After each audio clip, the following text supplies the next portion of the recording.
this video, we're going to start looking at basic visualization in R. So just as a reminder, here in the upper left-hand corner, I do have my R script open, and I have my comments up the top, and you can fill in your name and the date that you're working on this. All right, so we are going to read in a new data set. This one is going to be a data set containing the nutrition information of food from Starbucks. If you're interested in where this data set comes from, I've got the link here where you can find that data set. I've also placed it on Canvas for you so you can download it from there. So remember, whenever reading in a data set, the very first thing we need to do is to set our working directory. So I'm going to do that. I'm going to navigate down here on the right to set my working directory. You'll notice here is the path where I have this file located. And to navigate on your computer to where you have saved that Starbucks file, remember that you can click these three dots, navigate to the folder where that file is located, click OK. And then to set the working directory, I'm going to click on More, Set as Working Directory. And it's going to auto-generate that code for me. If I'm going to be working in this script a lot, it's always a good idea. Just go ahead and copy that in, that way it's there and ready to go. Alright, so now that I have set my working directory, I've told R where that file is going to be located, I can read in the file. So this time I'm going to use the read.table function. You could also use the read.csv. Remember, there's multiple ways to read data into R. And so since I've set the working directory, the only thing I need to give it is the name of the file. Since I'm using the read.table function, I need to tell it how this file is delimited, or in other words, how the data is separated in the file. Since it's a CSV, it's separated by a comma. And then we also need to tell it that it has a header. And then here, it's just letting it know with the quote. What this is doing is it's actually telling R how to read in a set of quoting characters. Having the quotes like this with no space in between, what it does is disable quoting. And so we don't have to worry about that too much right now, but that's what that argument is doing. So let's read in this data set. Notice I'm going to name the data set Starbucks.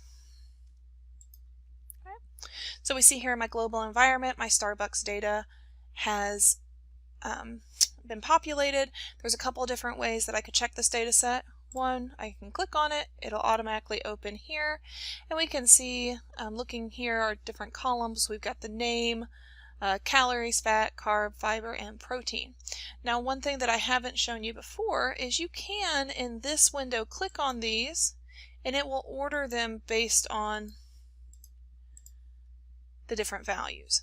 Now, you do want to be careful. This is just a visual thing. It's not actually changing the data set.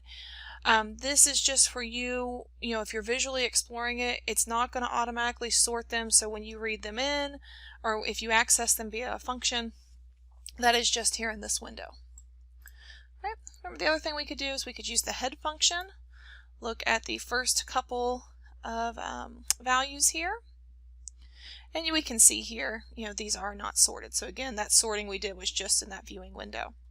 Remember, you could also use the tail function. There's different ways that you could explore this data set. So we're going to start out by just looking at a couple examples of basic plots. So included in the base functions on R, there are several different basic plots that we can make. So let's look at some examples. We're going to start out by making a box plot of calories, and I'm going to show you how to change the title. So before we do that, let's just look at the most basic way that we could plot something. And so the most basic way to plot something, or to make a box plot, would be to call the box plot function and then just give it the variable that we want. So notice here I'm calling the Starbucks data set. The $ after it allows me to call different variables from that data set. So if we run this, notice here in the bottom right hand corner, we get about the most basic box plot that you could create. Notice the label isn't, the axis isn't labeled, there's no title, so it's not very informative, but it is a basic plot. The other thing that I want to show you is, don't forget, you can move these windows to make them bigger or smaller.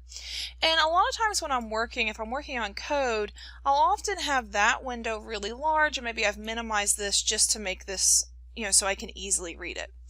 Be careful if you do this, because now notice if I click on box plot and I run it, I'm going to get a bunch of errors. And so notice I get an error here that says figure margins too large. I get some display errors. So what is happening here is just this window is too small and R can't make the plot. So if you ever see that error, make sure that you've got your plotting window big enough. And for some sophisticated plots, you might have a window, let's say, that looks like this, and you might think, well, that's probably big enough. Usually all you got to do is make this larger and it will plot just fine. Alright, let's see how we could add some options to this plot to make it better. So if you look here, notice that this piece and the piece above are pretty much the same, but in the second line I've added in some arguments. So let's talk about those arguments. The first one is the main argument. So main is the same thing as title in R. So R uses main instead of title. So the main argument is what is going to add the title to the plot. Anytime that you're going to add text to a plot, you want to make sure that text is in quotations. So notice here I have main equals, and then in quotations I have calories and Starbucks food items.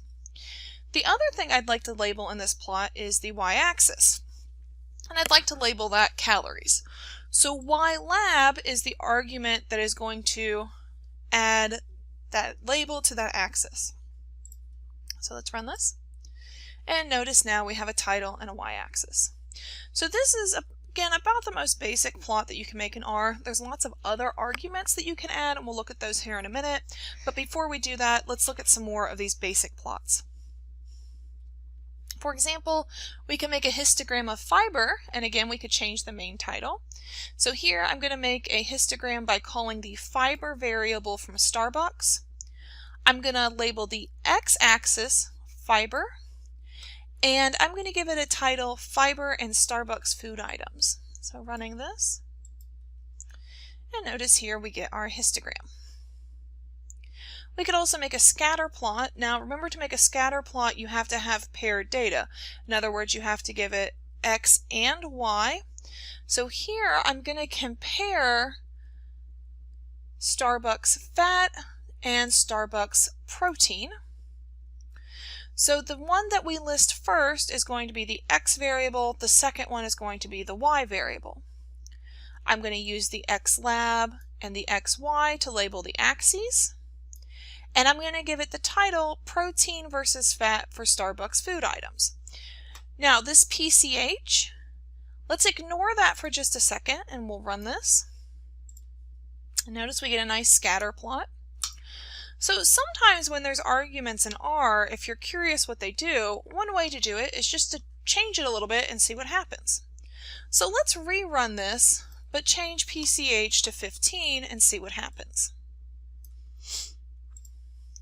Notice by changing it to 15, the type of point changed.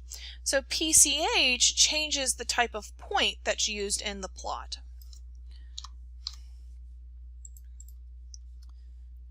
20 is usually the one that I use for scatter plots, but there are lots of different options. And you can Google PCH options in R, and a nice table will come up that shows you the different numbers that correspond with the different symbols. Alright, so these are three basic plots that we could create. So let's next look at some options that we could add in. So to do this, we're going to look at a pre-built data set that's called Orange in R. So we're going to call this data by using the data function.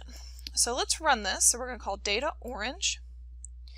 And notice what happens over here in our global environment is we have the orange value here, and it just says promise next to it. Essentially what you're doing is you're telling R, hey, I want to use the orange data set. I'm going to do something with it, so get ready. So then the next time you use orange, it's actually going to populate. So notice here, I'm going to call orange.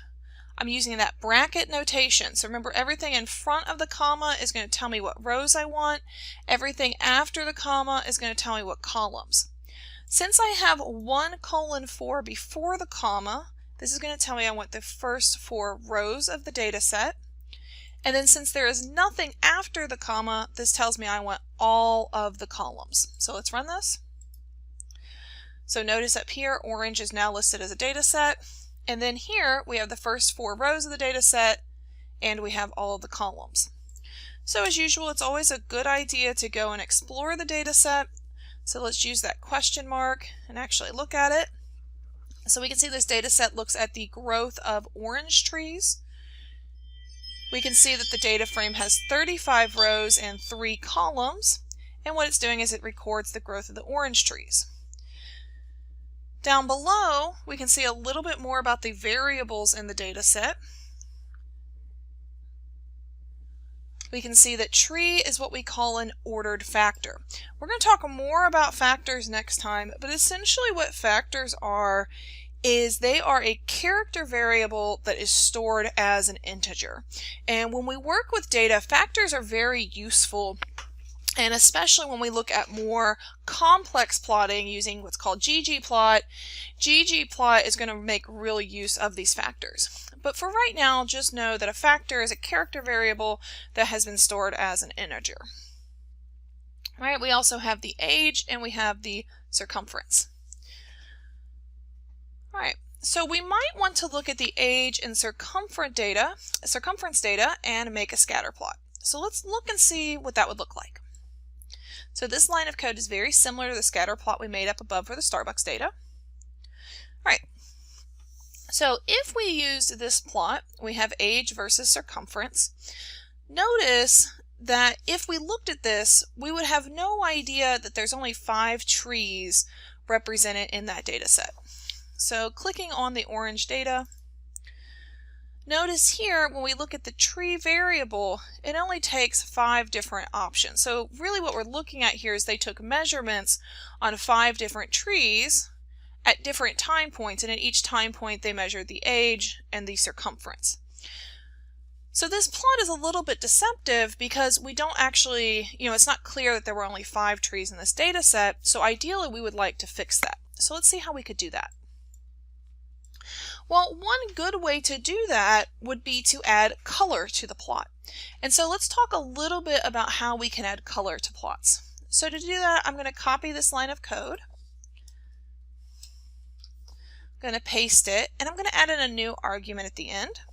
The argument I'm going to add is COL, and I can set this equal to whatever color I want. So for example, blue. Now if I run this, notice it turns all of the points blue. Well, that's not really what I want in this scenario. I would like each tree to have its own unique color. So let's try something else. So this time, I'm going to give it 2 colors. Now in order to give it 2 colors, I have to put those inside of a vector. So remember we made character vectors before. So I'm going to give it the vector, and I'm going to do blue, and I'm going to give it 2 colors. So blue, red. And let's look at what happens now. All right, well that really didn't do us any good, but it's useful to talk about what happened here. This data set has 35 observations in it. When you tell R, blue, red, what R is going to do is it is going to cycle through this data set and do blue, red, blue, red, blue, red, and that's how it's going to assign the colors. But here, that's not really what we want to do. We want to assign the colors based on what tree we're looking at. Since tree is stored as a factor, we can actually use that to help us out. So let's look at this plot. Notice in this one, instead of assigning color to be equal to the names of colors, instead I'm going to assign color to be equal to that column in the data set. And R is smart enough to know, since tree is stored as a factor, R knows what you're really saying is, well, for each level of this factor, I want you to assign it a different color. So if we run this, notice now we can see that each tree in the data set has been assigned a unique color. And R chooses those colors based on the integers that the factors are stored as. Now, the problem with the plot now is that I don't know which color represents what tree, so we need to fix that. In order to make a legend, there are two different things that I'm going to need to construct. I need to construct the names for the legend and the colors that correspond to those names. So in order to do this, the first thing I'm going to do is I need to figure out what colors were used in the plot up above. So to do this, I'm going to call unique tree $orange. All right. So we can see here that the levels for that factor, the integer that the trees are stored as, is 1 through 5, and it was ordered. So when R read this in, it read it as 3, 1, 5, 2, and 4. But we know that if we're going to construct a legend and we've got tree 1 through tree 5, it would probably make more sense to list them as tree 1, tree 2, tree 3, tree 4, and tree 5. So really what we want to do is we want to take those colors, and then unique will automatically order them as 1, 2, 3, 4, and 5. And then again, for integer 1, R has a pre-assigned color to go along with that. So this is going to create our legend colors. So we're going to run this. So those are the colors that we're going to use. Next, we need to construct the names. Now, if we look at the name of the factor here, notice it's just 1, 2, 3, 4, and 5. So that's not that informative. What I would really rather have it say is tree 1, tree 2, all the way to tree 5. So to do that, first thing I'm going to do is build an empty vector that's going to hold those names for me.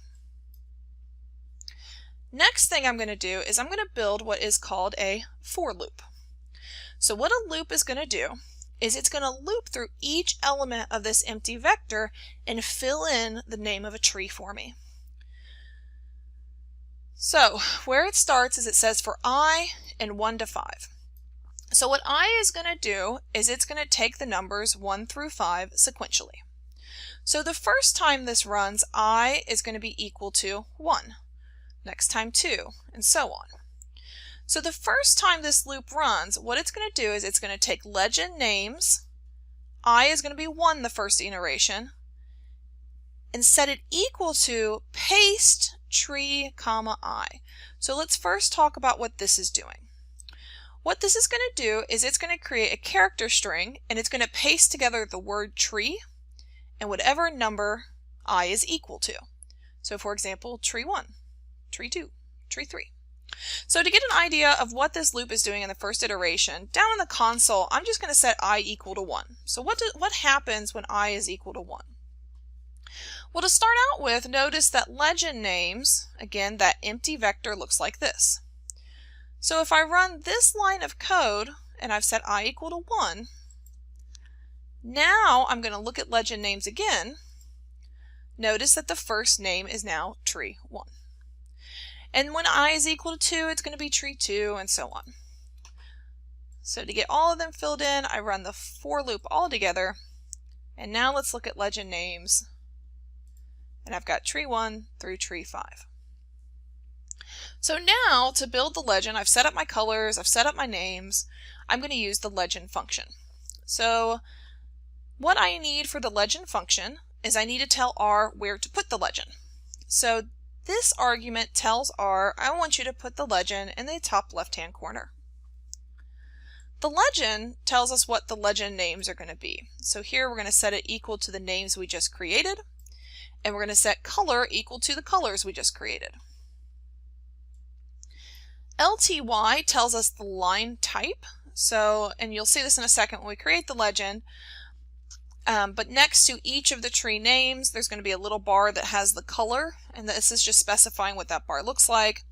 And then BTY, what this is doing is it's whether or not we draw a box around the legend. And by setting it equal to quotations with N in the middle, there's going to be no box. So looking at your plot here, let's look what happens when we run this. Notice our legend appears. So a couple things to note. The LTY1, what that's doing is specifying what type of line. Is it a filled in line, a dotted line, a dashed line? And then the BTYN, what that's saying is we don't want a box drawn around this. We want it free floating. Now, anytime that you add a legend to a plot, you always want to do a check to make sure that the colors in the legend really do match correctly with the data in the plot. And so to do this, again, we just want to check a couple of the points. I'm going to check this last point or the maximum points out here. So let's click on our orange data set. Notice that tree 1 is in red. So I'm going to look at the last value for tree 1, and I see that that circumference should be 145. And I can see that that matches up with right about 145. Tree 2 is in the darker blue, and we say the maximum for tree 2 is 203. That matches, and we can go through and do that for the other trees, and we'll see that those all match. So I've done just a little bit of a sanity check. I feel comfortable with my legend, and now we have a much nicer plot, and we can see, which points correspond to which of the trees. Now the last thing we might do is we might make an even better plot, and to make an even better plot, we might want to add in the growth curves. So in other words, instead of having points here, we want to make lines. So in order to do this, first thing we're going to do is just make a blank plot that we could add the lines to. So notice in this call, instead of giving the data here and here, we have put null, but everything else is the same. All right? So now I have a nice blank plot, and I'm going to add my lines. To add lines to a plot, we can use the lines function. So notice here I've got lines. I want these lines to correspond to the age and the circumference for each of the each of the different potential trees. So just like before, I'm still going to give it X data and Y data, but I'm going to do this in a little bit more of a sophisticated way. What we're doing here is we're calling the age variable, and then we're going to only call a piece of the age variable, and it's going to correspond to when orange tree is equal to I. Well, notice this is in a for loop, so notice here it's going to loop from 1 to 5.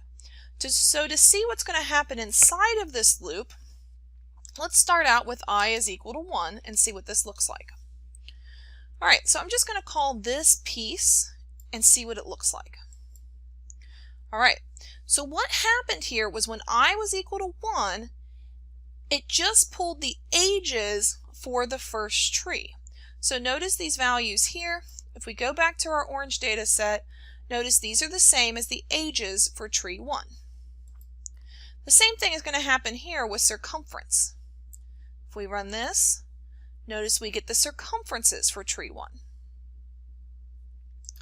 And then finally here, we're going to use those legend colors that we set up earlier, but we just want the first one because that corresponds to tree 1. And now let's run this line of code with I equal to 1 and see what happens. Notice we have added a growth curve for tree 1. But we don't want to do this just for tree 1, so the easiest way to do this is to run this loop that's going to cycle through the potential values for I, which are 1, 2, 3, 4, and 5. And notice all of the curves have been added. And then we could add a legend just like we did before. And now we have a very nice plot where we have these growth curves for these trees. All right, I want to take a pause here before we finish, and you may have noticed that I called orange $circumf in this code. And you might be wondering, well, why does that work? Because if we look at orange, we can see the actual name of the variable is circumference. R is pretty smart when it comes to calling variables from data sets. So notice if I write out orange, which is the name of my data set, and I do $, R is going to pull up automatically all of the variables in this data set. And I could go through and just select them instead of keep on typing. R is also smart enough that let's say I put the letter A here. There's only one variable that starts with A. So if I were to call this and not type out age the rest of the way, R will still pull age. So it's smart enough to know that the only variable that starts with an A is age, so that has to be the one that I want. Now, using this shorthand notation can be a little tricky or dangerous. So usually I recommend writing out the full name of the variable there. Now I did this with circumference just to illustrate this, and in this case that's a reasonable abbreviation of that long variable name, so in this case it would be okay, but I definitely just wouldn't abbreviate that with the lowercase letter c. If you are going to use an abbreviation and use this shortcut, make sure that the abbreviation that you use is informative. Alright, there's one last thing that I want to talk about, and that's how to combine plots. To combine plots, we can use this line of code right here.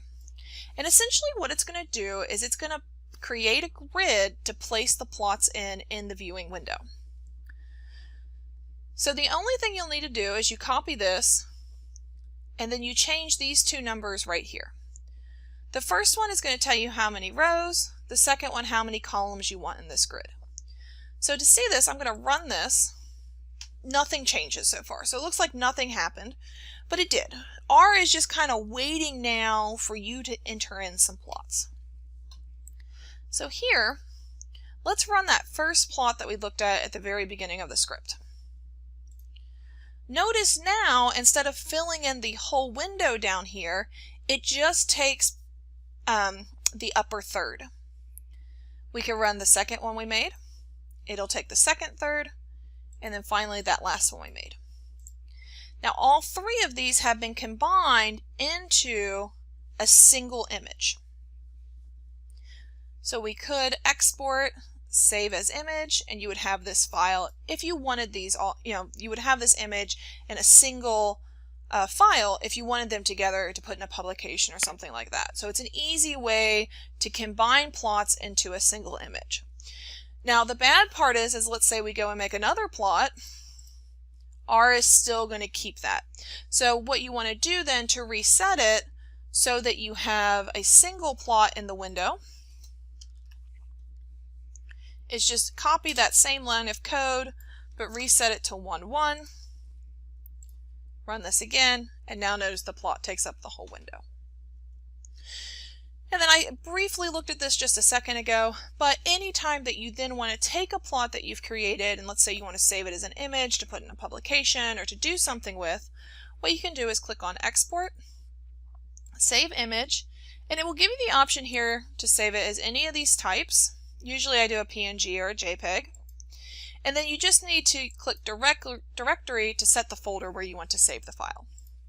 Click Save, and you'll have a nice image that you can put wherever you want to. Alright, this is going to be the end of this video. As always, if you have any questions, please let me know.